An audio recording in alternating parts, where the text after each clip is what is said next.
Diane, remind me to look into investing in pencil erasers. It seems that the boys at Black Lodge Trivia Night are going to be playing something deadly. For their characters, I mean. Seeing a lot of erasing in their future. Might be able to retire on those erasers. Open a copy shop in the woods. Somewhere with trees, at least. Diane, remind me how to spell Neolarthotep. Not sure if it's going to be important or not. Diane, I've got to go now. I think the podcast is starting. Or at least people are talking. There we go. So you nailed Nyarlathotep in one. That's impressive. Neolarthotep, man. And then fumbled the last Diane. Nailed it. I think I said coffee, like copy instead of coffee. It's fine. It's all good. No, that's all good. But say that word again. Neolarthotep. Very well done. Thank you. As soon as I saw you, I was like, oh, thank God he's going to tackle that. Nobody needs to hear me try and tackle some kind of word like that. No. Very nice. Well, I guess in that case, we should just go ahead and introduce what we're doing here, which is it's a new podcast / actual play series called Black Lodge Trivia Night. And we're just three dads. We're navigating our obsession with Twin Peaks and epic RPG adventures while we try and balance our real life roles as fathers or fathers to be. Yeah. So Twin Peaks first, everything else second. I mean, that's the balance, right? That's the balance. Yeah, we tried to find this common ground between the three of us, and we're like, well, yeah, daddom, I guess that's cool, and we play RPGs, and Patrick hadn't watched Twin Peaks yet, so it's like, let's make our entire personalities about this thing, whether Patrick likes it or not. I was about to say, it's a good thing I like it, right? So otherwise, this whole thing, we could have just backed it up day one. Like, oh, no, we were committed to the name. Okay, I mean, sorry, that's you were stuck. That's fair. That's fair. I think it's only fitting that one of the first things Patrick messaged me on the side was how much he hated Agent Cooper. So he was the worst for the first... For the first couple of minutes in the show. I could not stand him. But luckily he's only a small part of the show. Yeah, really minor role. Yeah. Really minor role. You can look right past him. Yeah. He's great though. I love him. Yeah, so this is a little RPG podcast that we're putting together. You can catch our first actual play with Art and I doing the Long Dark Space Between the Stars. That was pretty awesome. Yeah. Mm-hmm. But now we have the full crew together, so glad you're here, Patrick. Happy to be here, guys. Happy to be here. A little jealous that I missed the first one, but it is a 2-player game, if I remember correctly. So I couldn't spoil the stew. So. You could have watched. I mean, we could have made it weird. We could have. I did watch afterwards. It was great. But you were role playing Otto, and he just didn't make an appearance. Yeah, that's where we were. Yeah, so the other component of this show is us BSing and talking about RPGs and talking about the stuff we enjoy, what we're digging, other discussion topics, maybe doing world building. Tonight we're going to do some character building, and those are kind of like our fifth Thursday bonus episodes, as well as like when we cap off an adventure, cap off a play, we'll also pop in with these. So steady stream of actual plays with the sprinkling of good old BSing. Like 98% BSing. Yeah. For being honest. If we do our jobs right, yeah. Yeah. It's all garbage time. It's all good. Yeah. So should we introduce ourselves? It's probably just so you know, like when you're listening to us and stuff, and when we do our little autopsy reports, when we finish an episode, what makes us tick? What do we enjoy? I guess we can kind of start with that. Like, what do we like to play? Art, what about you? Yeah. So I'm Art. I've been role playing since I was a little kid. Maybe started when I was 8. I'm a little bit older than the other two guys. I started when I was like 8 or 9. Like it's a typical story, I think, for people my age. Like my best friend's big brother got a hold of the old D&D set, and he probably stole it out of his big brother's room because he was curious, and we started playing. And so then what do I like? Ironically, I don't actually play D&D very much at all at this point. But I do like the ones that I grew up. Again, I said this before. Like my shelves right here. So if you see me looking over here, that's why. I grew up playing a lot of Twilight 2000 back in the day, and there's Nice. still a big soft spot for that. I still have a soft spot for that. And then a lot of, bizarrely, I think it was Palladium's Teenage Mutant Ninja Turtles. Hell yeah. Nice. So yeah, those were the two. Part of my story is that there was a satanic scare surrounding D&D in like the 80s, and I was caught up in that. And so so I wasn't allowed to play D&D, and so that made me and my brother and I, and sort of find other avenues. And we landed mostly on Twilight 2000, Ninja Turtles, and Middle Earth role playing MERP from Iron Crown Enterprises. So, but as to what I like to play now, it's kind of hard to say. Like, I think this might be a common theme. Again, I'm looking across the shelves. I think this might end up being a common theme of this whole enterprise, is that I want to play everything. Yep. And so nothing is off limits in a way. Like, everything sort of catches my eye in some capacity for at least a minute. And so I'm really excited to be able to, hopefully get a lot of options to the table as we move forward. That's one of the biggest things for me, besides, getting to, game and hang out with you guys, but having the chance to get a lot of things up and running really appeals. A+ brown nosing. Good. It's good. Yeah. I just want to say, since you said you were older than us, I can't wait for like the daddy art merch, something like that. Yeah. Yeah. The new internet daddy. he's such a zaddy. Yeah. No, what is going to come through, and you guys have already experienced this a little bit, is I'm losing my mind and I forget half the stuff I'm talking about. So it's going to get pretty irritating pretty quickly. So Zaddy lost his mind again. Oh no. Got something again. there's the t-shirt. Yeah. Yeah, I think one of the things that we were all playing RPGs, and Art and I mentioned this before, is we all have this shared common bond between AAC Cabal, where we played games together, and then it was just like a struggling pain in the ass, and the things that I wanted to play were never going to happen. And then you get stuck in games that languish, and like you try to schedule something, and eventually you're scheduling out like a month and a half in advance. And so it really started, I think kind of the idea behind this was like my third approach at Art for him to finally start a podcast with me. Like, there was the history themed one, and that one kind of like, oh, maybe we got some traction. The first one, Patrick, you didn't know this. I almost had Art talked into making a fan episode by episode podcast of Gossip Girl. And we no joke. It was like Gossip Daddies. Gossip Daddies. Now, see, you'd had me big time if it was Gilmore Girls, because that's a better show in my mind. But that's another discussion. But I think that's the thing, though, right? Is that you don't want it to be, we don't want to have like esoteric dissections of real issues.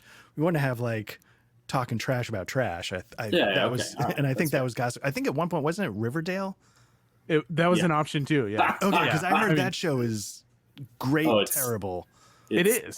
Yeah. I mean, I think it is, and the plot points in it are actually great. There's actually a D&D subplot that's pretty interesting in one of the later seasons, and like everyone's overly sexualized, and like Archie is like just always taking his shirt off for no reason, and it's great. So this is, I guess, the spawn of Gossip Daddies, or I don't even know if that's what we were going to call it, but that's really like this is all just an elaborate ploy for Art and Patrick to do podcasts with me. I'm Matt, and you may know me from failed podcast attempts such as Repeat the Past. You may have heard of that. Mom has heard of it. And I only started playing RPGs in like 2019, so I'm the newest of the bunch. But I've already kind of done the D&D thing and kind of fallen out of love, like huge purge of it, and have fallen in love with Pathfinder 2nd edition, although I haven't played it yet, but that's on our short list. It's next for me. And then another common link is I just want to play everything. There's a million RPGs up here, and there's a bunch right there. I just want to play them all. I don't want to experience them all, and I don't want to be in the same campaign for like 5 years. I want to go deep and have meaningful engagement with these RPGs, but I also then want to check out the next new thing and maybe come back and like do a little Pathfinder, do something else. do some Lancer, come back to Pathfinder, that type of thing. It's like Tinder for role playing. Yeah, I would love that. Swipe right for role playing. Oh my god, I gotta talk tonight. It's all right. So that's me. Cool. As far as what I like now, it's everything. I have found that I tend to enjoy crunchier things, crunchy mechanic wise. Crunchy lore is a different kind of topic. I think we can talk about another time. I do like crunch my RPGs, unless you're doing like some kind of one shot. Like I really also like a one night rules light session with something like Heist or the Long Dark Space Between the Stars. If you're gonna do that for one night, I love that. I wouldn't do that ongoing though. Cool. That sounds like you're trying to segue over to me. So yeah, sure. Yeah. I'm Patrick. I'm probably the youngest of the three, but a solid middle for RPGs. If you only started in 2019, I got you beat by at least, I think I was born sometime between, it's okay. I had a couple years on me there. Most of my RP has been D&D 5e. I love Savage Worlds. I've been playing a lot of Savage Worlds. I run a lot of Savage Worlds. And really, I'm like the other two guys. I want to play anything and everything. I don't have any true. I play these to have a good time with my buds, right? Like the system or whatever we're doing. It's just, it's an ephemeral thing that's just the backdrop for hanging out with the guys. So that's why I do it. So, and that's why I'm here, and I'm looking forward to having a scheduled, regularly occurring game and running some games. I was, both of the guys mentioned, I think I was one of the ones that had a couple of games fall through, unfortunately. So looking forward to getting all that scheduled and getting some games going. I'm here to play whatever. So. Can I ask a quick question? I don't know if this is the right spot for it, but everybody mentioned I don't play D&D much anymore. Do you mind if I ask why the honeymoon ended or where the schism happened? Is that something you could sort of pinpoint, or is it just I don't know, that's the way it worked out? Yeah, Patrick, I'll take this one first if you don't. Yeah, no, go ahead. So it's funny enough, it started with the license. What was it? The OGL. Yeah. I mean, and that wasn't like oh my gosh, I'm not playing D&D because of this OGL bumble. You didn't burn all your stuff after that? No, it had nothing to do with that. That's the timing period, because when the OGL fumble happened, all these videos kind of came out, and you're the reason for this, is you shared this video of all the problems with 5e, and here's systems that do it better. And it started to point out the flaws. And I have an ongoing 5e game, and I've ran 5e. 5e was the second thing I ran. I started GMing before I even got to play an RPG, just because I wanted to play so bad. And so I had a good amount of experience with it and did some other 5e things.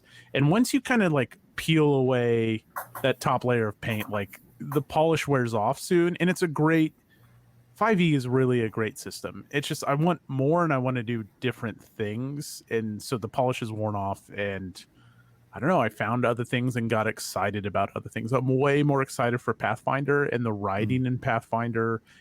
Everything I've read is amazing. The adventure paths are supposed to be extremely well balanced and tons of fun. And 5e has this whole balance issue. Good luck trying to use their system to come up with your own combat scenarios, because it doesn't work how it's crafted. And so, that's just, once those flaws start piling on, there's a million other things. Would I be happy playing 5e? Absolutely. Yeah. But I want to check all this other stuff out. Yeah. Patrick, are you in a trial separation with 5e, or you don't? No, I mean, so mine is all over there. You can't see it. It's off screen. I've got all the books. I played 5e. We played 5e as a family. I played 5e at the drop of a hat. That's disgusting. I know. No, but again, I will play anything. It's not about the game. I just want to have a good time exploring some world that somebody's put together, or putting that world together, right? Yeah. All of what the system does or whatnot, that's all secondary to me. So. Well, Patrick, you brought up a good point there. And I would, if one of you said, I'm going to run 5e, then I'm going to obviously play, and I'm going to have a blast. I'm not worried about that at all. I'm not going to do anything else with 5e from like a GM standpoint. So I still have my player's book and I still have the rule book for the inevitable 5e moment, but it's not like I've completely washed my hands of it. Sure. It's just I'm done from a GM standpoint. So Yeah. You know, and that might be a good time to point out, like, part of what this thing is that, you know, if you stick around with us, all three of us are going to be GMing. We're going to have a rotation going. And that's going to hopefully help us, you know, cycle through a lot of the different systems and adventures we want to run. But it also means you're going to hopefully get a lot of different, you know, options to sample if you like. And you know, at some point, maybe 5e comes up, maybe it doesn't. But it's worth noting that, you know, like Patrick may, you know, decide, yeah, you know, actually 5e's up next in the rotation, and yeah, and then part of this is that, you know, the other two that are going to be the players, or, you know, however that works out, we facilitate that. We say, yeah, you know, you know, yes, you want to do it, yes, you know, and that way we all get the chance to, you know, get through, you know, the bucket list, so to speak, of the systems we're curious about or looking to run, or have always had an interest in from afar, but figured we would never get to the table. This is partly, I think, our chance to help make that happen, which is part of why I'm so excited about it. Really, it's just a secret excuse for all of us to this. We're just a bunch of enablers. It's really bad. Somebody send help, please. yeah, one, Patrick's right. Two, I think the other thing, the upside for me, is having committed players, right? And it's not committed just like time schedule. Like we're all busy. We all work. Patrick has a kid on the way. Art and I have kids. That's going to complicate things. So I don't mean time commitment. I mean having players that are interested in what we're trying to play. It's hard when your online gaming group is playing in a bunch of different things several times a month, several times a week for some people. And I get it. Like it can be hard to dive into a 300-page rule book, but when you have like committed players, I think the chance for like player engagement and like meaningful role playing, not that it's like going to be this grand thing, but like just players are invested. And I think that's really cool and a lot of potential for that as well. Yeah. And I will say, you know, like the you know, the viewers and the listeners out there, you might not appreciate it, but I think for, at least for me personally, this is not just exciting because it's a chance to get through a lot of different games. It's also, I love playing role-playing games, you know, and it's getting harder and harder. You know, the things that Matt was just describing is not obstacles, but, you know, just life, you know, gets in the way. And I know that I needed a way to start sort of making it more, not efficient's the wrong word, but, you know, finding a way to make this fit with all the other things that are starting to come up. And so I'm excited for this for a number of reasons, but one of it is I think it's going to selfishly give me the opportunity to play way more than I've ever been able to in terms of breadth of systems, you know, just the time that I'm able to, just because it's, you know, just making it a thing, giving it a priority, I think is exciting for me, I have to say. Totally. I think, you know, we have show notes, sure, but I think this is as good a part of any to just kind of talk about what's in the radar. And I don't want to go like too far in the future because I would just list every single game I own that I want to run. Right. But we have done a good amount of planning over the last couple months of what's on the agenda. We're wrapping up some other games with some other players, but I think we've identified at least like what's next up in the immediate hopper. So Patrick, why don't you start? What are you prepping for us? Because Patrick's going to be up first as GM, I think. Yep, I think that is the case. So I'm really excited to run. I played in a couple of Call of Cthulhu games, and that's why I can say Nyarlathotep just right there, just Best of them, just giant Nyarlathotep energy on the table. So we're gonna. But I've always wanted to play a modern Call of Cthulhu game, or at least run people through it. And there's been a adventure or module that I've really wanted to run called Scritch Scratch. I've read that. No, I'm kidding. It was fantastic. Oh, it's so good. Yeah. So I'm really excited to run some modern Call of Cthulhu in rural Midlands, England, and it's just going to be outrageous. So I'm ready for it. What I don't know if this is something. What was the draw of modern? What brought you? it's just different, right? Like Mhm. there's been a kind of a bevy of movies and other things come out lately, like the excellent Nick Cage. I could stop there, but we'll follow Say no up with more. But okay. yeah. So Color Out of Space, which is my favorite Lovecraft story. Great one.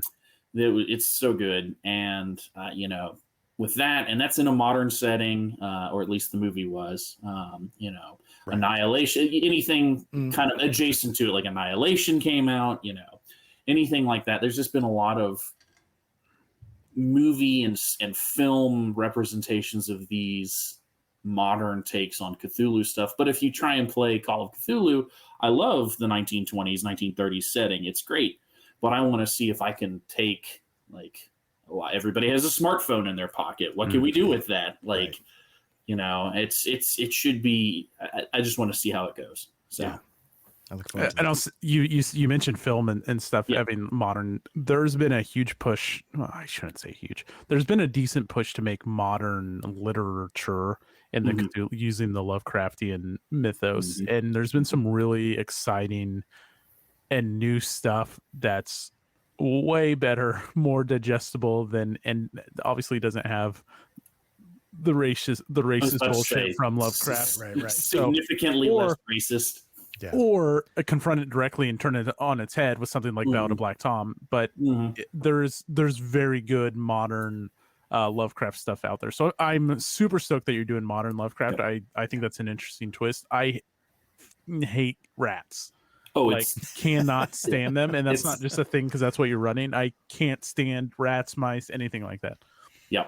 It's going to be with a name like Scratch. You know what's coming. I think I told you guys when we were prepping. I'm like, you guys need to go read The Rats in the Walls. So I can see the goose flesh on Matt's screen. So yeah, it's gonna be good. I'm excited. Yeah. I'm excited too. Yeah. So what about you guys? What are you guys running? Well, Matt, you're sort of up in the first part of the rotation as well. So what are you up to? Yeah, so we're wrapping up a group game of Genesis Rebirth. Mhm. That's kind of the hurdle of between me and finally getting into Pathfinder Second Edition, which I could not wait So for. excited. And we're going, first stab at Pathfinder is going to be, before we do the whole Kingmaker thing and commit ourselves to 6 years, even though I just said we're not going to do that. Like, that's where we're going, folks. We're doing the beginner box of Pathfinder. There's a really fantastic Foundry module, and everyone says that the Pathfinder box is just a fantastic start. It's a great way to gear up and play the game. And of course, I just bought every Pathfinder book I could get my hands on right before the new rule book announcement. So that was nice. But yeah, Pathfinder, and we're gonna try to make it work with 2 players. We'll probably have to bring in some NPCs to kind of balance some things out. But yeah, Pathfinder Second Edition. We're gonna Nice. do a little play of the beginning adventure box. So now, sort of to follow up a little bit there, how did you land on Pathfinder? You mentioned D&D. What steered you into the path? Was it, I can guess, but what was it that got you into Pathfinder? So weirdly enough, it was a Reddit thread that was what game companies are doing great things right now because of all the shitty things Wizards of the Coast has been doing, whether it's Pinkertons. weekends or milking their cash cow wizards. I gotta say, that was like Pinkertons. King Pinkertons. It wouldn't even be that big. Like, it happens. Like, I understand why they did it, Right. but it's the fact that it's the Pinkertons, and so people can say, "You sent the Pinkertons after them." Yeah, I get just why like- they did it. Surreal. It Anyway, is. I think sorry. that's got to be the name of the first show, right? Is Pinkertons. Anyway. I feel like people have milked that more than Wizards is milking Magic the Gathering, but it could work. So it was this Reddit thread, and people were talking about how great the writing was in Pathfinder, and the T&Z book coming out had all these really diverse writers, and that was supposed to be doing good things. And everyone said the Mwangi Expanse book was really good. So the first thing I bought was Mwangi Expanse, which is this kind of like African setting for Pathfinder across Center Sea with all these, just different exotic settings that looks amazing. And the writing is very well done, and it's it just is entertaining, and the lore and the worlds are just fascinating to me. So then it's like, okay, this is what I'm going to do. And so I kept diving further and further, and then I actually started looking into mechanics. And it's really not like, I obviously didn't play D&D 3.5 or anything like that. So it's not like I'm coming from Pathfinder first edition and I care about super tactical combat or anything like that. It's more of the quality of the product they're putting out. And then once I started diving in, like, there's a god that got so drunk that he passed the test of the gods and doesn't remember becoming a god, but he did it. And like, now he's the god of getting Love drunk and drinking beer. And like, that's odd. Yeah. And like, just the the pantheon is great. The classes, there's just so many diverse classes. You can kind of play whatever you want. You can play a million different ancestries. They just announced like Minotaurs coming out and stuff like that. And I know, you like your fantasy and sci-fi stuff to be as vanilla as. Actually, vanilla is a great flavor, so that's not doing it injustice. Like, you want it to be What's as even like a more- Sweet, milquetoast as sweet milquetoast. cream. No, Yeah. see, sweet cream's good, but like, he Yeah. wants it no flavor, like those rice cakes. Gelatin. Yeah. Rice You like cakes. rice cake fantasy. So I know this doesn't appeal to you, but the fact that you can play as like an onion plant is really appealing to me. And so it's more just like peeling back these layers, and it just sunk its teeth in. And as I read through these books, and I'm kind of going through all the other stuff that I've missed and catching up now that I've knocked out the rule books, but like, just the whole production path and everything they're doing to support the game. I know this is really long-winded. I'm obviously very excited for it, and it all started with a thread on what companies are doing really great things right now, and Paizo was one of them. Yeah. You know, to that effect, though, I mean, the thing I've always heard about Pathfinder, and this is not, you know, like a internal secret that nobody knows, but it's always been the setting, you know, because up there, you know, I started looking into Pathfinder as I got into Savage Worlds. You know, if you probably, most people out there are aware, Savage Worlds has their Pathfinder sort of addition to it.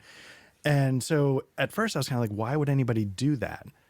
And the answer that a lot of people out there said is because, you know, maybe Pathfinder itself was a bit of a heavy system, but the setting, the lore, the writing was so good that people wanted it any way they could get it. Mm-hmm. And, you know, and I don't know, is there other options for Pathfinder coming out? Is somebody else? I thought I heard rumors somewhere of somebody else doing the Pathfinder settings for. Oh, really? Yeah. Now, again, going back earlier, like, I lose my mind half the time, so nothing's reliable. But you can take it to the bank that D&D 5e. No, I don't know. I really, but I thought I heard something about that, but I might be like, the rumor I heard was that something D100 inspired. I don't know if that's true though, and I don't remember where I heard it, and I don't know where I am right now. So if somebody could get me back to my home, Would you like push your life alert button? It's fine. Exactly, my address is somewhere. I love it. Yeah. Anyway. They're also doing, you know, they're doing interesting things with breaking away from the OGL, coming up with their own OGL. They just distanced themselves from dragons and came up with their whole new cast of dragons to do really cool stuff. They're ditching, which makes perfect sense. They're ditching not allegiance, Alignment, yeah. which makes a big difference for something like champions, which are basically paladins. And so that's fundamentally changing the game. Even in second edition, it's not just a change from first edition, but they're doing things that make sense to do. And everything, like when I read comparisons between first and second edition, it just seems so much more streamlined and written to be a better game than what first edition was. So I like the direction they're taking the game. And even though they just announced those new books a week after I got my hands on the full rule book, I'm not mad because I like what they're doing in those rules. And they come out and say, like, you don't have to buy this if you don't. Like, the first version of 2E rules will be great, but here's what we're doing, and here's what we're doing to change the game, and here's how we're reorganizing the books, and I support all of that. So yeah, so they're doing cool stuff. Yeah, I can say, you know, as I was saying earlier, you know, I was steered away from Dungeons and Dragons for a lot of my, you know, formative role-playing years. And so I don't have like the connection to it that a lot of, you know, there's a lot of nostalgia connected to D&D, and I don't really have that. So in a weird way, that makes me even more excited for Pathfinder, because that space for the classic fantasy role-playing game hasn't made its attachment. And everything I've heard about Pathfinder just sounds so cool and so interesting that I'm really looking forward to sort of imprinting on that mama duck and then following it into the river. Yeah, stick around for August episode when we all reveal that we hate Pathfinder. Yeah, why Pathfinder is the worst mistake. I Spoilers. lit my Pathfinder collection on fire. Well, that's the thing. If we're gonna, we do have to do, now that we're trying to do this, we do have to do performative TikTok rage when we like or dislike something. Absolutely. So, Well, Art, I know you're technically third up in the hopper, just so how things have fallen in the GM prep and stuff. But, and I know you've got a million things on the back burner, but you got anything on the forefront that you think's on the agenda? What's coming? so you know, Matt and Patrick have been listening to me sort of circle the drain on a number of things. So for me, like I was saying, a lot of my excitement is I get interested in a lot of different things. And I can tell you what hooks me often is the idea of a story. And those can come from anywhere. And I think the thing that I'll run first is...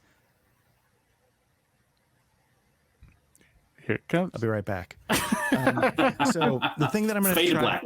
yeah, the thing I'm going to try and run first is a John le Carré inspired Oh, hell yeah. Nice. adventure. It's going to be, if there are fans out there, if you've read the book, is it The Looking Glass? It's not a small time. I think it's The Looking Glass War. It's one of his John le Carré's early novels. You know, I was reading it.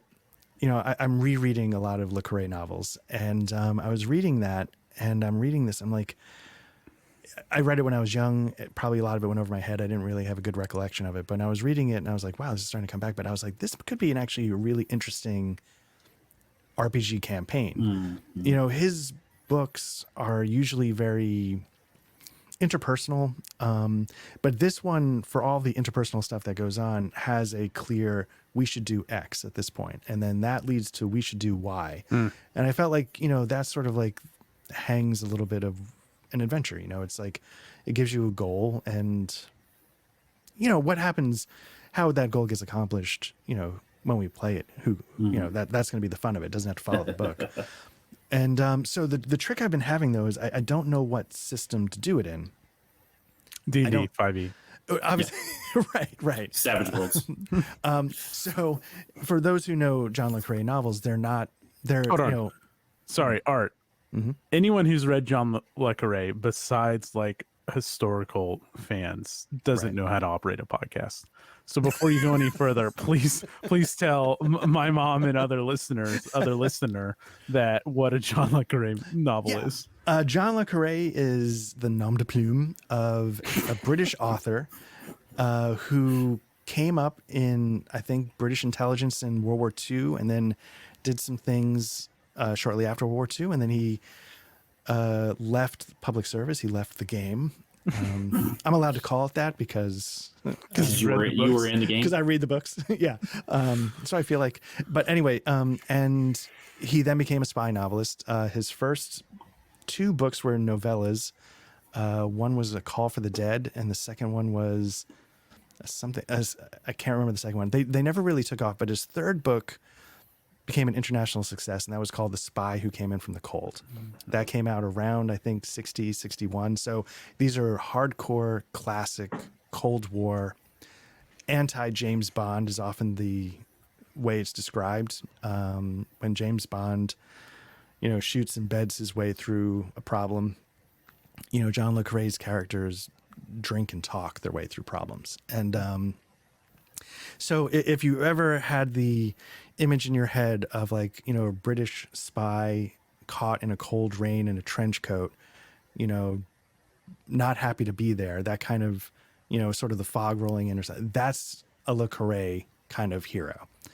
And so, I don't know, does that sort of cover for the... Yeah. He writes spy novels. That was the way answer? better than I was going to say, but I was just looking for what are spy novels? Right. But it's a particular type of spy novel that is, if you were to sort of just simplify it, it's very talky, but it's very personal driven stories about, they're very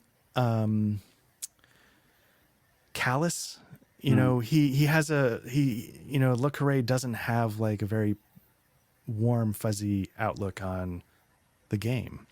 And so he, a lot of times the stories, have like,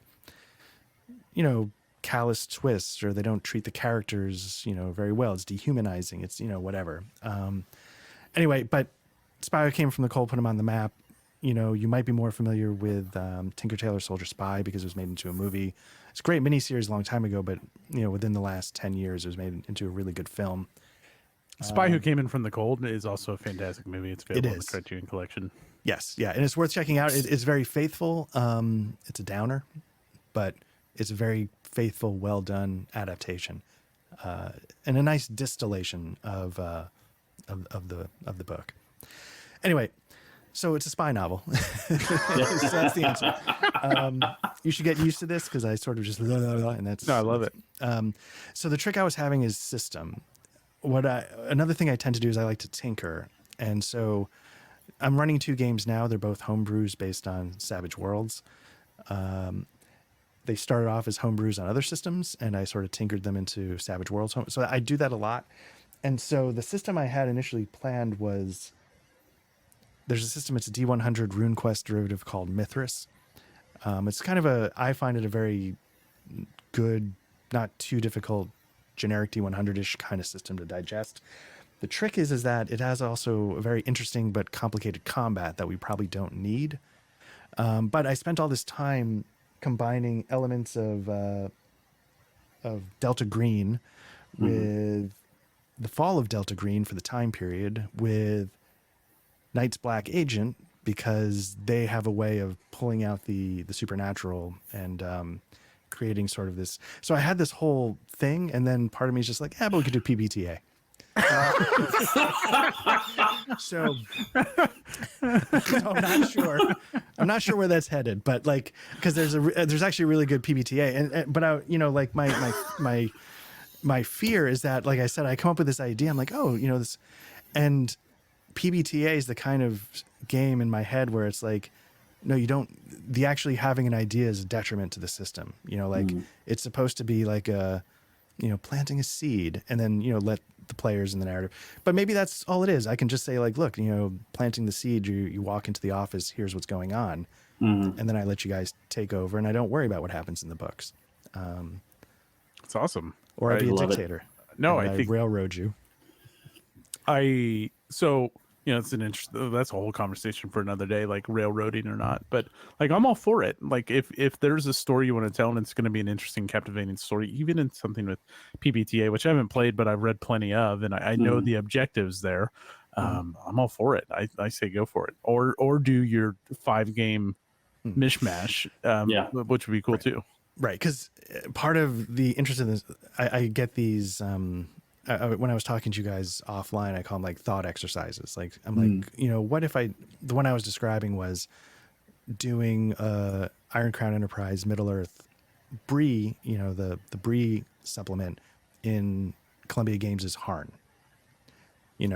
Sort of tweaking Harn to does it work? And I'm kind of curious, almost as much as I'm curious about running the Bree story, which I think is a kind of a nice little adventure. So anyway. Yeah, we'll see what happens. But yeah, I sort of get into these little, like, they turn into puzzles for me. And, and when I'm at my age, I'm supposed to be doing Sudoku so that I lose it. For the record, I'm 47. It's not like I'm 193 years old, but. Really, couldn't tell. All of that sounds fascinating. I'm glad where we're going, and we've talked about some other things. Like Patrick and I have been crafting this idea for a homebrew setting. I know Art, you're working on a homebrew setting, and Patrick and I have bounced tons of ideas around on that. I'm sure we'll explore that at some point. Lancer, even though I'm doing Pathfinder, like Lancer is still the number one thing I want to play and run, and so like I know we have things on our agenda, and those agendas will probably change, but for at least the immediate future, we do have a plan of attack, and we got some cool stuff in the works. Looking forward to it. Yeah. Awesome. I'm very excited. Yeah. So 5e, that's what we're going to be playing for the next 6 months. Yeah. So we're doing the Mines of Flanders. Yep. In Flanders Fields. Yep. Yeah.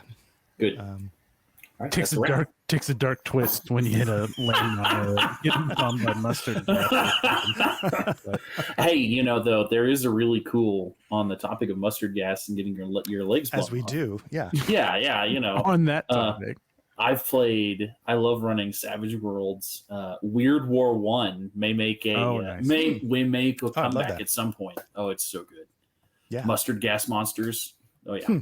It's so good. all right, boys, let's take a little break with Uh-oh. we've spent way too much time talking about role-playing games and we haven't even Yeah, that's talked not- well, I mean, we have talked about Twin Peaks, but we haven't talked enough about Twin Peaks because, and really, this is just Twin Peaks fandom that my wife got tired of hearing about, right? So I have some trivia questions Oh nice. because it is Black Lodge Trivia Night. So, Patrick, Oh no. you have finished season 1, correct? Yes, I have. You have not finished season 2. Correct. You have not watched Firewalk with me. Correct. You have not watched The Return. Correct. You already answered everything I needed to know, but I just Okay, wanted to yeah, drive yeah. that point home. Yeah. So all of these, if you haven't watched Twin Peaks, there's going to be spoilers ahead. There aren't any of my questions, but like we're not going to pull the punches for a show that's 30 20 years old? Yeah, almost Yeah. 30 years. Yeah, Older than me. there you go. Okay, here we go. I think all of these come from episode 1, season 1. So just buzz in if you know the answer. And these I think get harder as the question goes on. How does Agent Cooper take his coffee? I mean, Yeah, Get just it? black, right? yeah, but I'm looking for a specific. It's blacker than a moonless midnight or moonless night. Oh, what's the quote? Oh, it was so good. It's blacker than a moonless night, something or other. You're close. Black I'm as close. midnight on a moonless night. There we go. Fantastic quote. All right, who was tending bar the night that Big Ed got clocked by Mike and Bobby?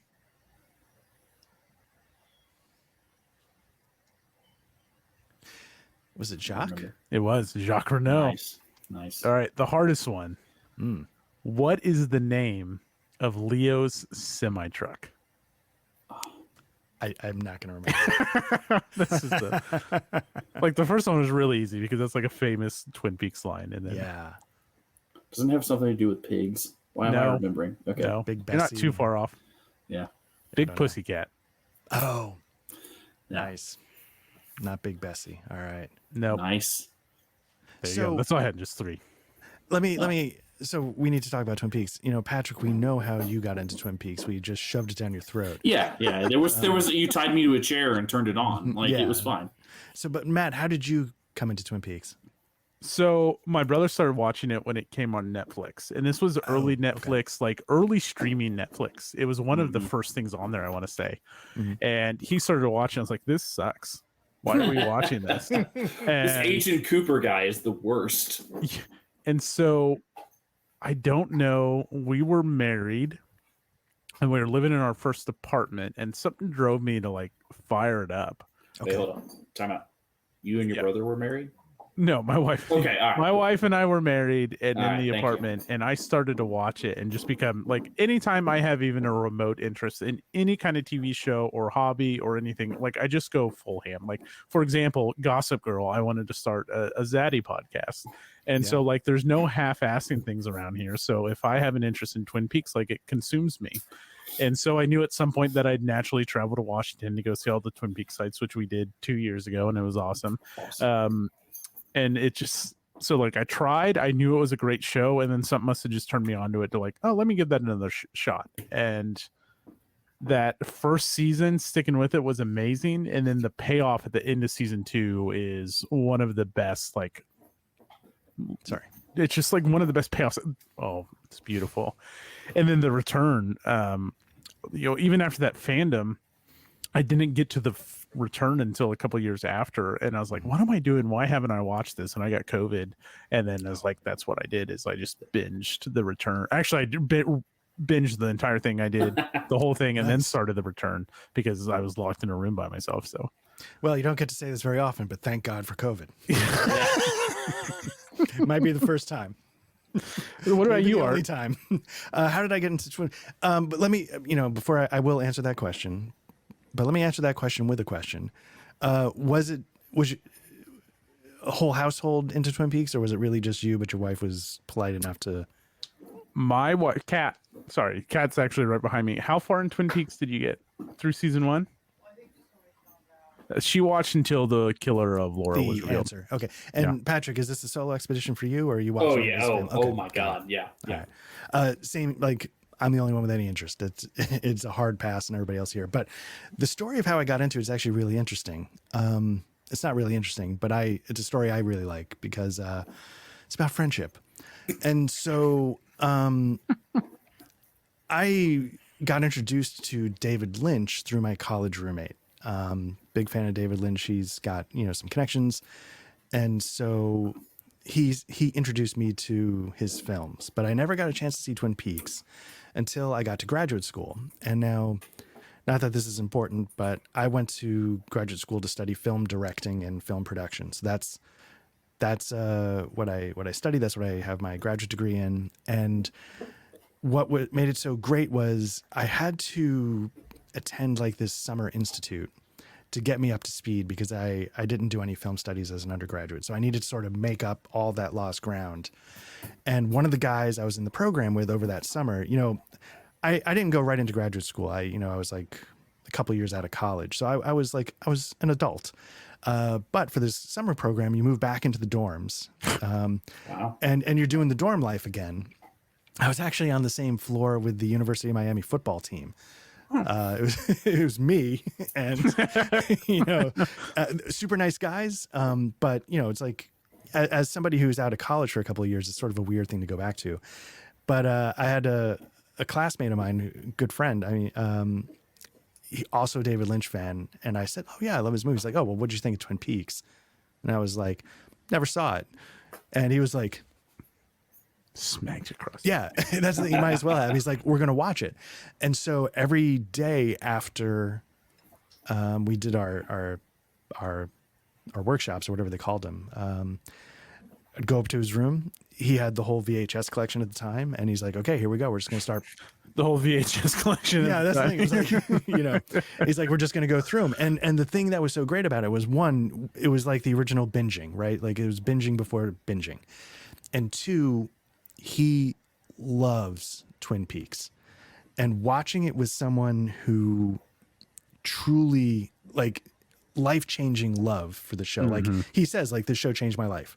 It's why he went to film school. It really shaped a lot of who he is. And it was so sincere, and it was just the best way to watch it because, I wasn't always into the most surreal stuff, and, and it goes some places, but that I might not on my own have stuck with, but having his passion, like it really, it made me stick with it. It was a thing to do. It was great to hang out.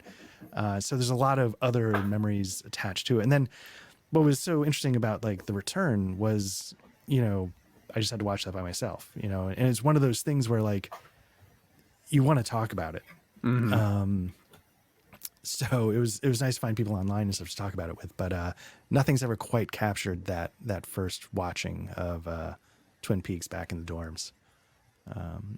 Yeah, I was lucky enough when I watched The Return to, like, we were already like hanging out in internet chat rooms, and so I was able to talk with you and others about The Return as I watched it, which certainly helped because there is a certain amount of excitement you get for those. Like once you start to understand things, and once it kind of like really dives into the darker, more supernatural things, which I don't know how far you're in, Patrick, but shit's gonna get weird in the best kind of ways. And that level of excitement, like the first time you start to like process things and see where the show goes, it is like really special.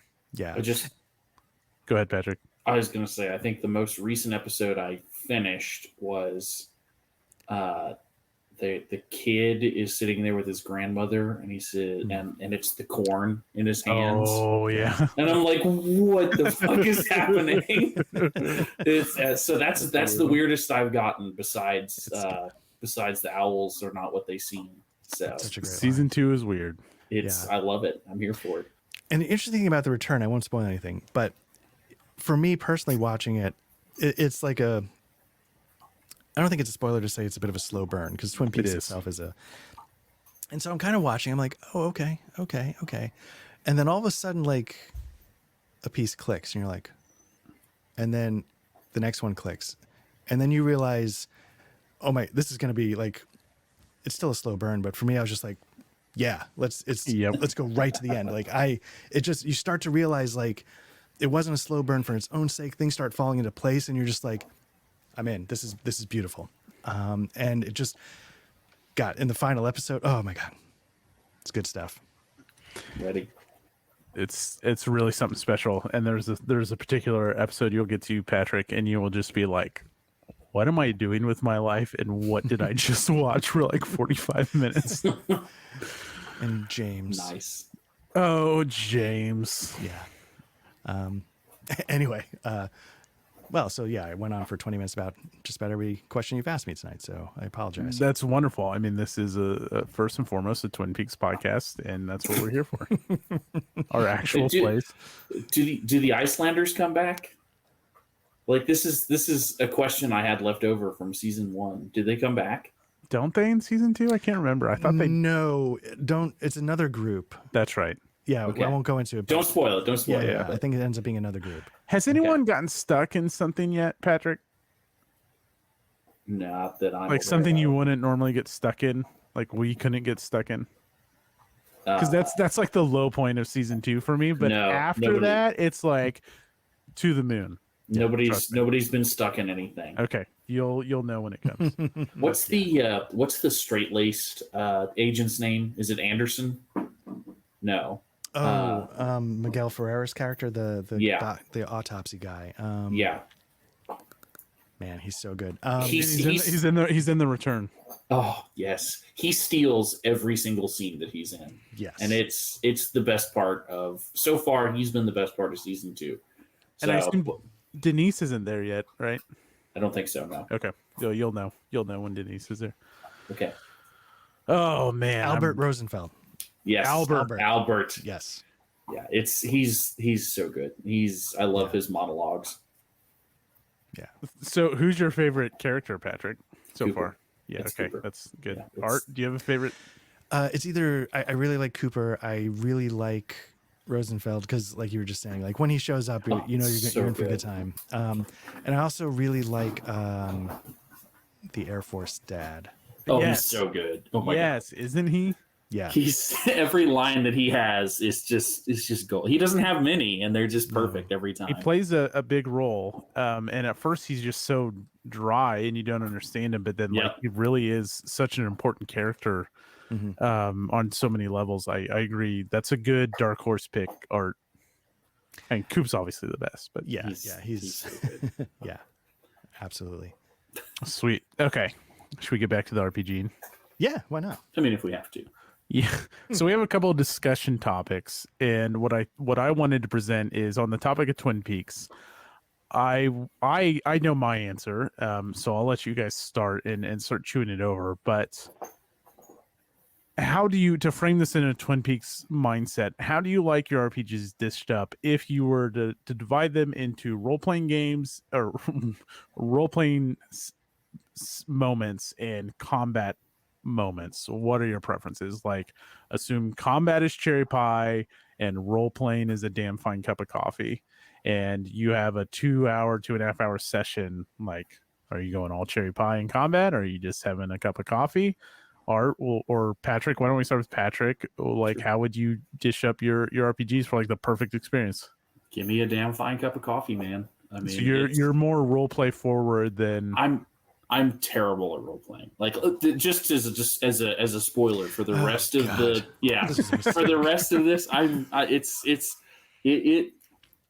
it comes in waves. I have moments of inspiration, but the combat is always secondary to the Scooby doing that shit and like exploring the world that somebody else has just made for you. It's like interacting with the world. I don't play many video games, but that was always my favorite part of video games, is just walking around and being like, okay, cool, I'm in, XYZ. This is that interacting and role playing is the coolest part of RPGing. Just being somewhere else for 2.5 hours. Stick around for our next podcast called Elder Ring, where Art gets lost in Elden Ring every night, and Patrick goes to try and find him and guide him back home, because that's a great game to explore and interact with the world. Yeah. Okay, so you're straight up damn fine cup of coffee. You'd be 100%. fine if you went into an RPG session and there wasn't combat. With an asterisk of, you guys know this, I am not a serious person in the least bit. So if it gets too serious and too heavy, I have issues staying in character that way. But as long as we're all having a good time and enjoying the RP with the occasional, dick joke thrown in, wonderful time. What about you, Art? What about me? So growing up, I would have said cherry pie. Like, the reason why I played so much Twilight 2000 was because our games entirely consisted of drive, random encounter, fight. Drive, random encounter, fight. We were always about the combat. But as I've gotten older, because like you were saying, you have a 2-hour session. You don't have 6 hours every Saturday. Right. And as I've also mentioned, like, the stories are what are sort of catching my interest. It's getting more and more the damn fine cup of coffee. But I will say this. I still want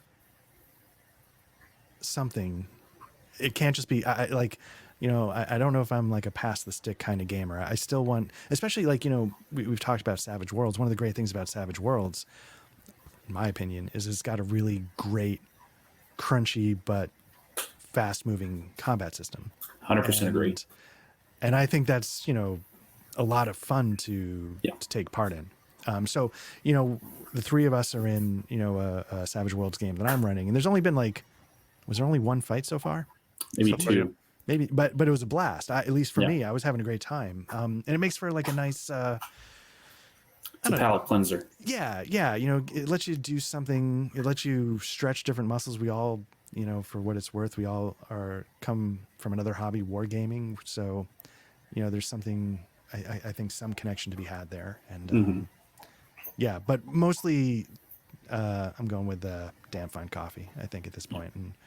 And Matt, I could sort of guess yours, but you're about to run Pathfinder. So what's your answer? Yeah, so that's like Pathfinder will be interesting because I'm damn fine cup of coffee with the, like, I still want some cherry pie dished up, right? Sure. But I don't want my whole night to be a dungeon crawl going from combat to combat to combat. And then, like, there's been games where you show up and you do your dungeon crawl. And I've ran a game like that. Like, I've done Lost Mines of Fendelver, and at some point, like, the end dungeon kind of turns into that, and you lose a lot of the role-playing experience, and depending on your group, right? And that was one of the very first things I ran. But what I've since found is that I really, in combat, in every situation, I want more of the role play, and I don't want, like, all right, I'll cast Magic Missile again, or I'll cast this again, and I swing. And it's just like, if that's going to be my whole night, I just kind of lose out. So I like combat, but I want it to be a small portion of the night. And then my favorite moments are, even as a GM, or if I can just sit back and the players are role playing with themselves in character, it's amazing. And those are some of my favorite moments. We kind of talked about this when we played Long Dark States Between the Stars. With predominantly a 2-player games going on, we're going to have very intense games. Like, you're always on, right? You're not going to be like tabbed over on Board Game Arena when there's 2 of us playing. If there's 5 of us, it's a lot easier to get distracted. And so the role-playing moments that I've experienced in those smaller games, and it's Art, when you were doing your In-Space game, we just had a 2-player night, and the role-playing there was more than any of the group nights. And when that role-playing comes forward, like, that's what I want.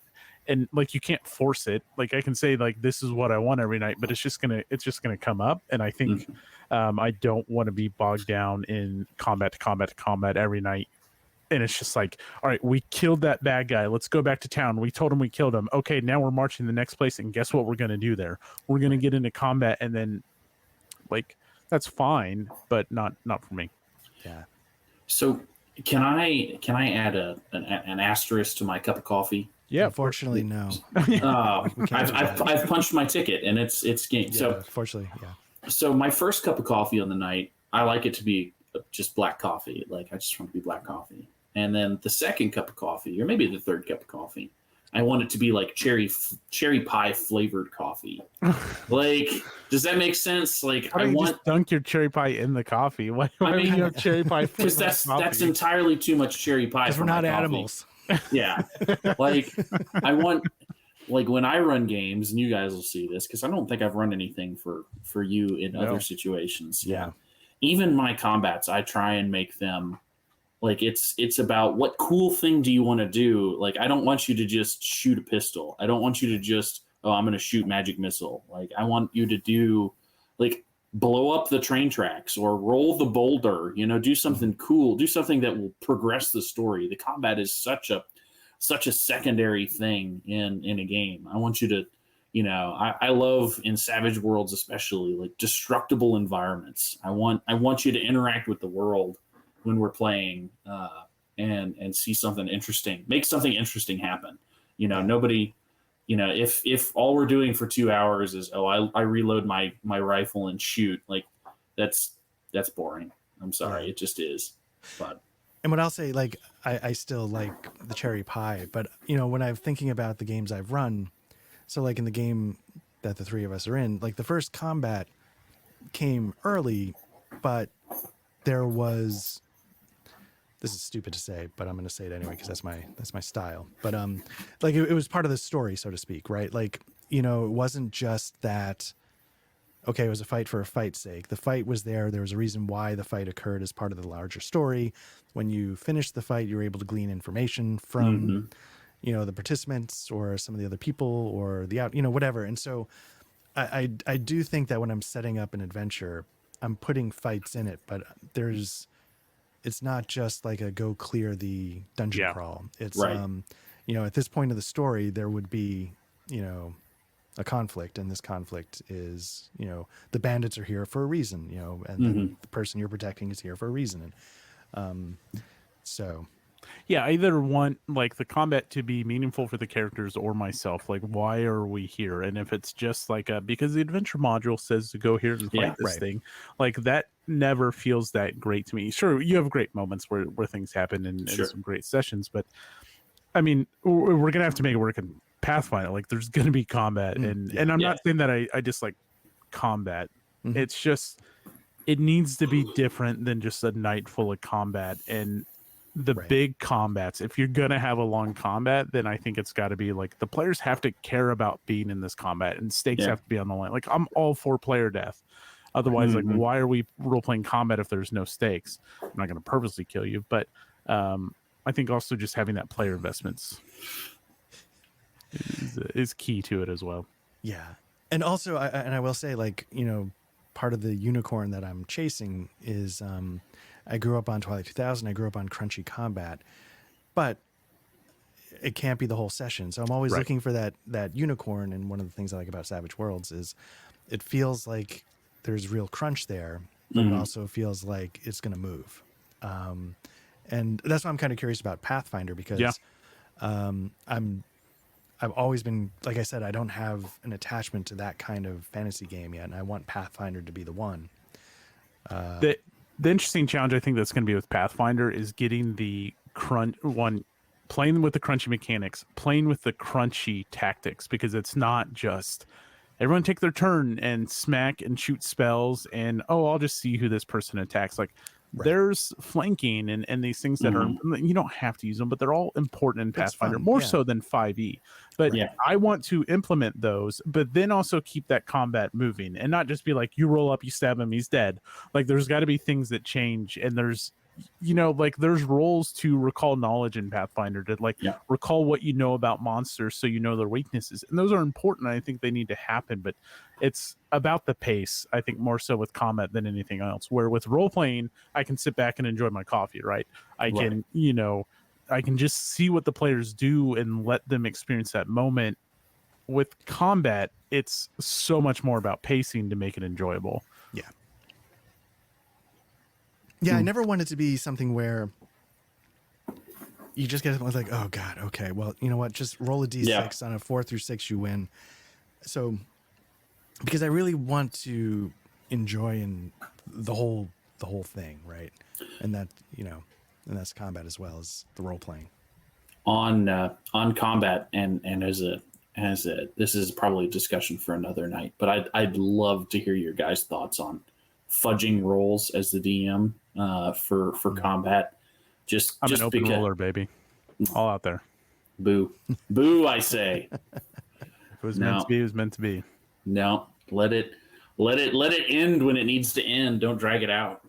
Well, I'll fudge like monsters. Like Sure. I'll fudge, and I did that in my Lost Minds of Fandelver was the second thing I ever ran, and like you could just tell, like reading the room, like they're gonna beat these guys. A few more skeletons are supposed to come. They've already like done their cool stuff. Like I will pull monsters off or add monsters in. Like, oh shit, they just killed that guy, and that's like supposed to be something big.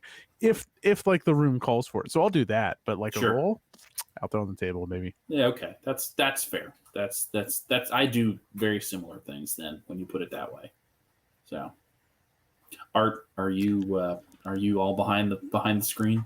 No, I usually do, and I gotta say, like most of the time, my role playing is on VTTs. I don't actually Same. do any in person role playing, and there, I think it's a little bit of a mixed bag. But a lot of the times, I feel like what I do is I try and set up the role where I have a fail state that isn't quite failure, if that makes sense. So when Yeah. they blow the roll, it matters, but it's not like, shut it down, boys, we're done. Just Right. flip the lights. They're failing forward Yeah, and or sideways.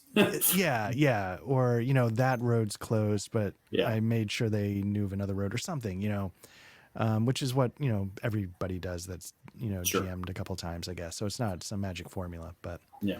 but I do try and keep the roles out there. And well, like Matt was referring to, we did like we were down a guy, so we were doing 2 players, 1 GM of a science fiction game, and the rolling that night was atrocious. It was genuinely like, it was it was stunning. But I think that's what made it so much fun. So you got to put the rolls out there in the open. But correct me if I'm wrong, I don't think you guys felt like you hit like impenetrable roadblocks. Like I feel like you still feel like you're moving forward on some level. And No, you weren't railroading us in a bad ways. Our characters just couldn't do shit, and that's what makes interesting stories. That's why you roll dice, because you don't know the outcome, Right. and those uncertain outcomes are what tell interesting stories. And so, just even like at a certain point, I was like, and I had an ability that would maybe let me reroll it once, and I could have spent another Benny, and like I'd already attempted another reroll, and it's like I'm just gonna live with this because I think it's gonna like it makes an interesting story. Or I could keep using mechanics to change it, but no, let's see what happens. yeah, and as long as the decision's not life or death, I mean, the saying is like, constraints, breed creativity or some version of that. So, when you start failing rolls, I feel like it's a chance to make you really start going outside the box, and I think we had a really good session that had to go really outside the box because I mean, damn, the rolling was bad. So, yeah.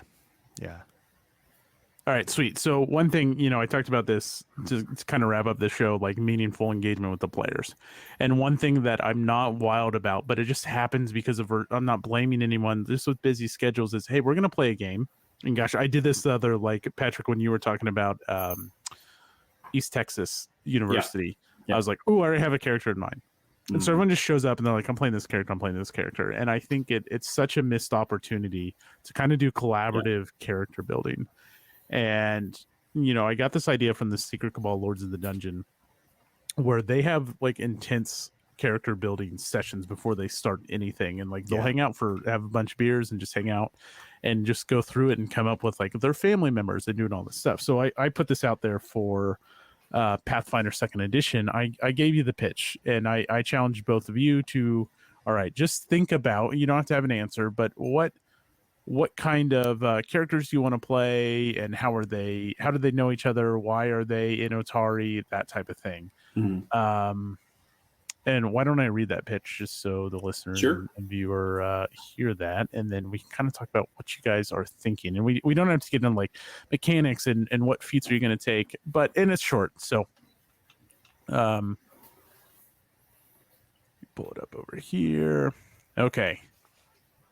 The small seaside town of Otari is known for its fresh fish and skilled sailors, but above all, it's a big logging town providing valuable wood to the nearby metropolis of Absalom.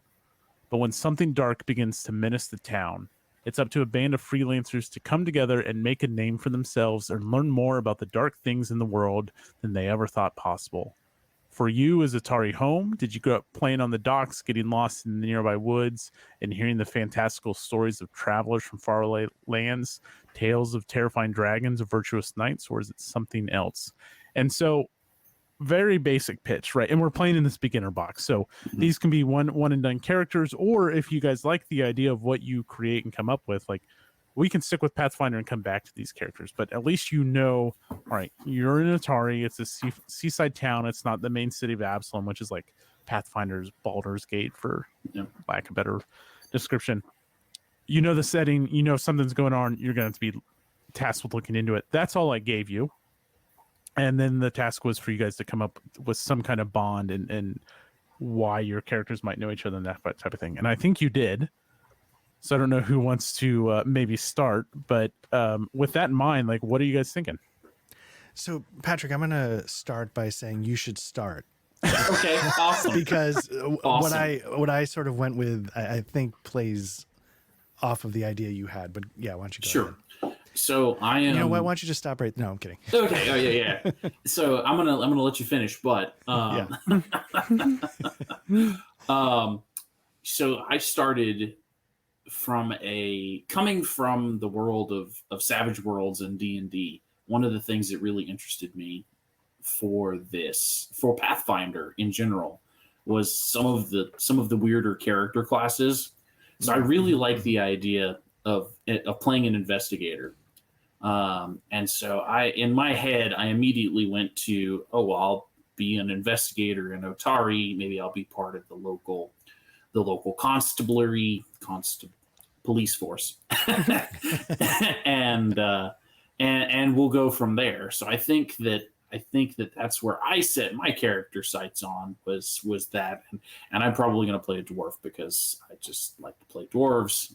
So that's probably going to be a thing. So that's where I came from, and I think that you kind of built off of that. Yeah. So I just want to ask, when you said the local police force, are you born and raised, or no? I definitely think that I'm a transplant.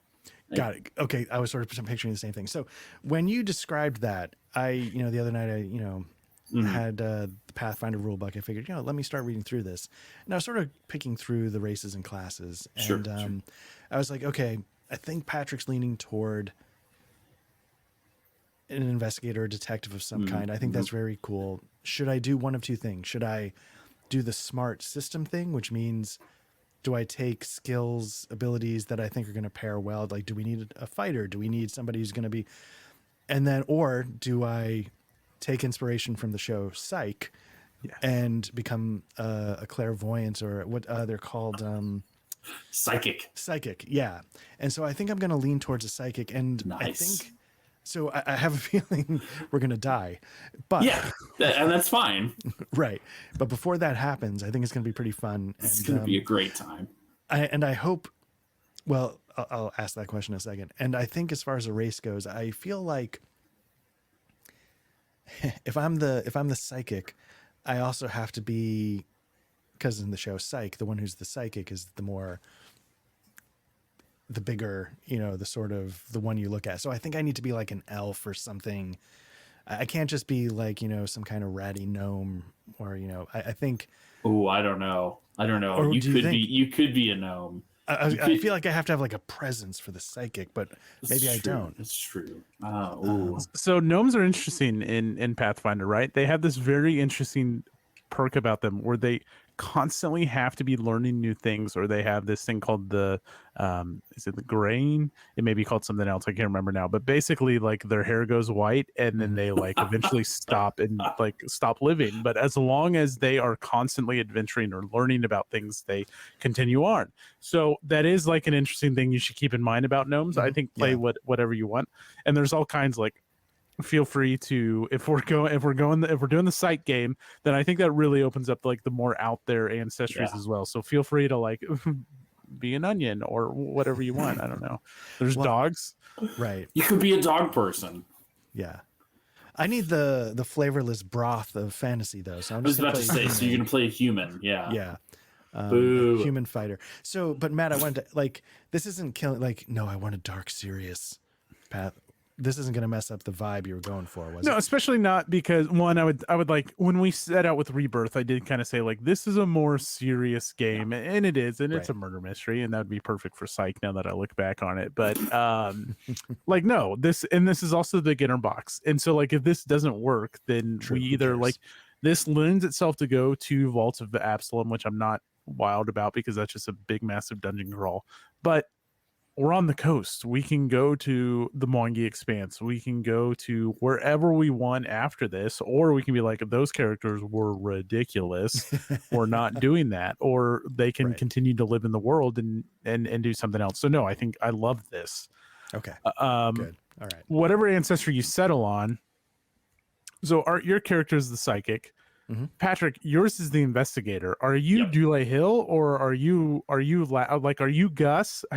Or are you Lassie? Like, do you work for the police? I think I'm Lassie. I'm 100% going to be Lassie. Okay, so there's this nice, like, you're an actual investigator, and then there's Art's character who's a psychic investigator, I'm assuming, Art? Yeah, that was sort of the idea, yeah. I love it. Yeah.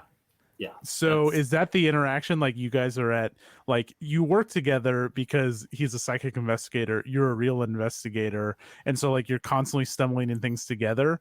Or is there a deeper like bond between your characters? Or is it just this professional relationship that brings you to the same? I think maybe so. With me being a transplant, maybe and Art, feel free to put the kibosh on any of this. Maybe we solved like one good crime in one of the big cities or something, and then we set ourselves up. We're like, okay, we did our job. Maybe we could be really old. Just hear me out. Maybe we could be retirees that have moved to this coastal town. And we've put our time in, but we keep getting dragged into these things.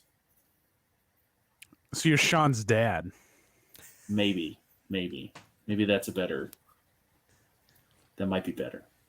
I mean, Corbin Bunson's a great actor, so that's cool. He is. That's true. And again, feel free to put the kibosh. I'm just spitballing here. Yeah, that doesn't work for me. Okay, that's fine. That's fine. Good. Ooh, so I'll be really hot. That's perfect. Oh no, I'm sorry. Go on. Let's get weird. Ooh.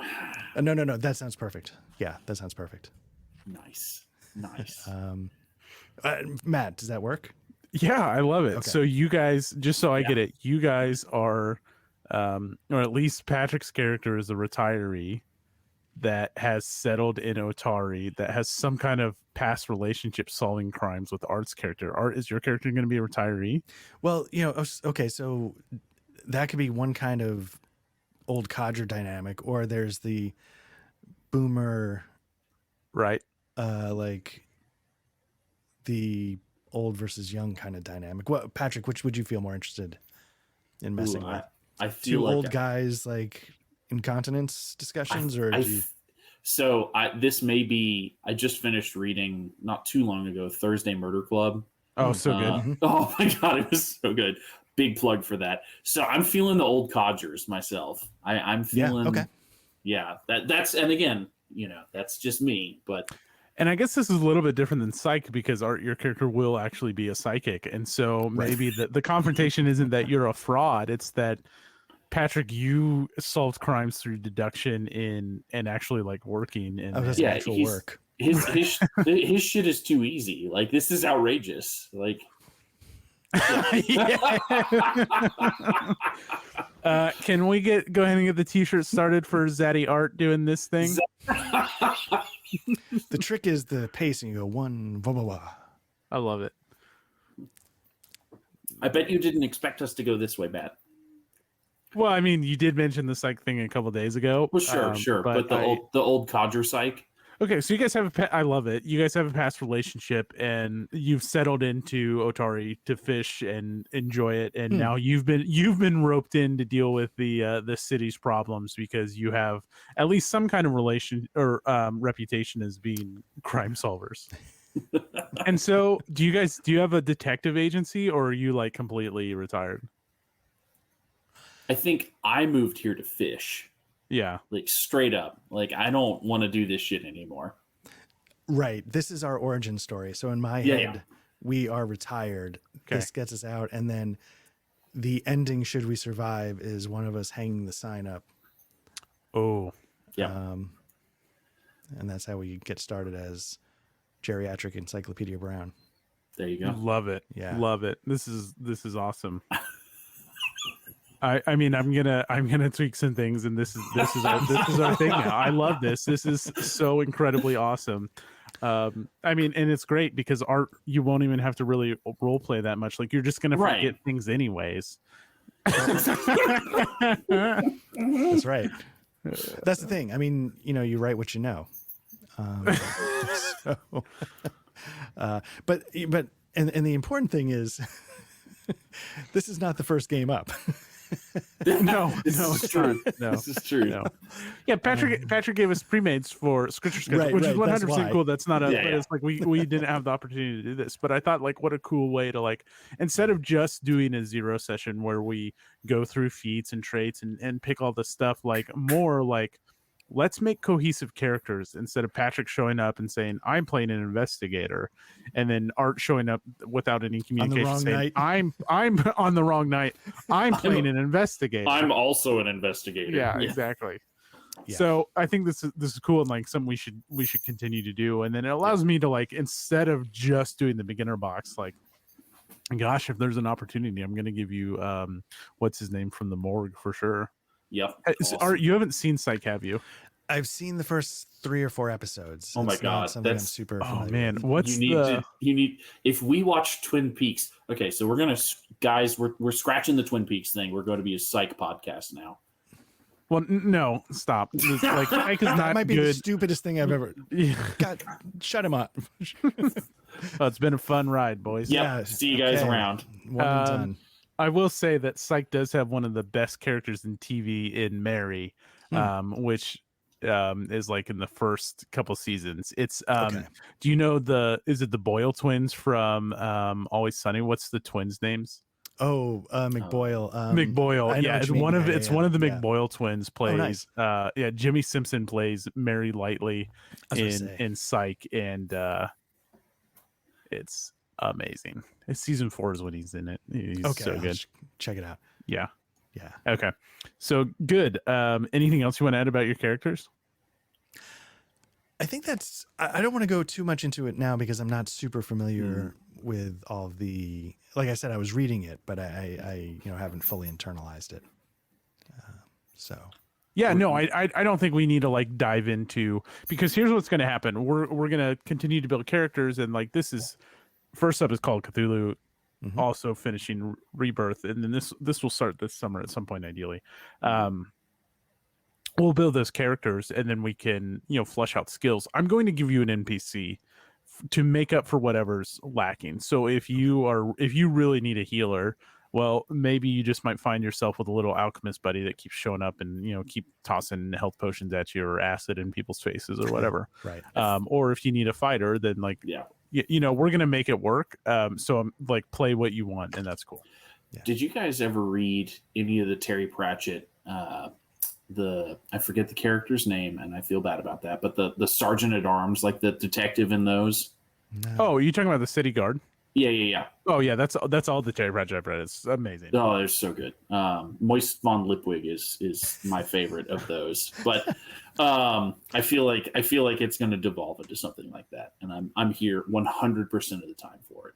Nice. I love it. Well, on the note of Moist Von Lipwig, on Moist, that was our trigger word to start winding up the show. Yeah, So, There you go. anyone else have anything?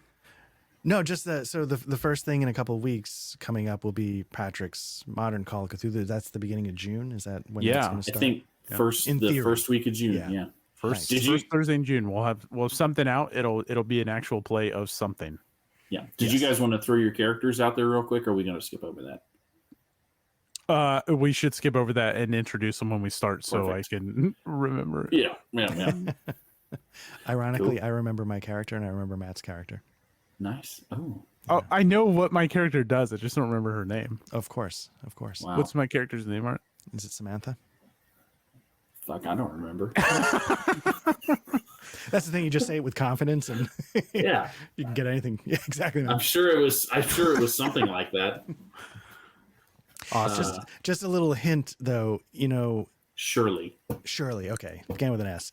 It in our characters, you're my aunt, and I've got a reason why I'm coming to visit you. That might be a little bit outside of what the adventure. I've I've already so sort of here tipped it a for little bit, but yeah. Love So, it. Anyway, I'm The gonna answer- keep practicing my my British accent. Yeah, I'm going to Well, be really disappointed if you don't have just the most atrocious Cockney accent. No, I was going for Mrs. Featherbottom from Arrested Development. Okay, all right, that's. Like, I don't even have to do it now because you got it. You did it so well that everyone can You hear it. guys, I'm going to make our 2 listeners stop listening with my Cockney accents. It's going to be great. nice. All right, well, good Nice. folks. That's going to do it for us. Patrick, you wanna wind us down? Absolutely. Hello, Diane. Finn. Diane. Looks like we can axe the pencil erasers. Apparently, using a pencil is difficult on a virtual tabletop. Diane, I think I'm going to need you to ship me my desktop computer and modem. It looks like I'll need to join the internet if I'm going to keep up with these 3 yokels. Diane, better send a change of clothes in the box as well. I think we may be here for a while. Hello.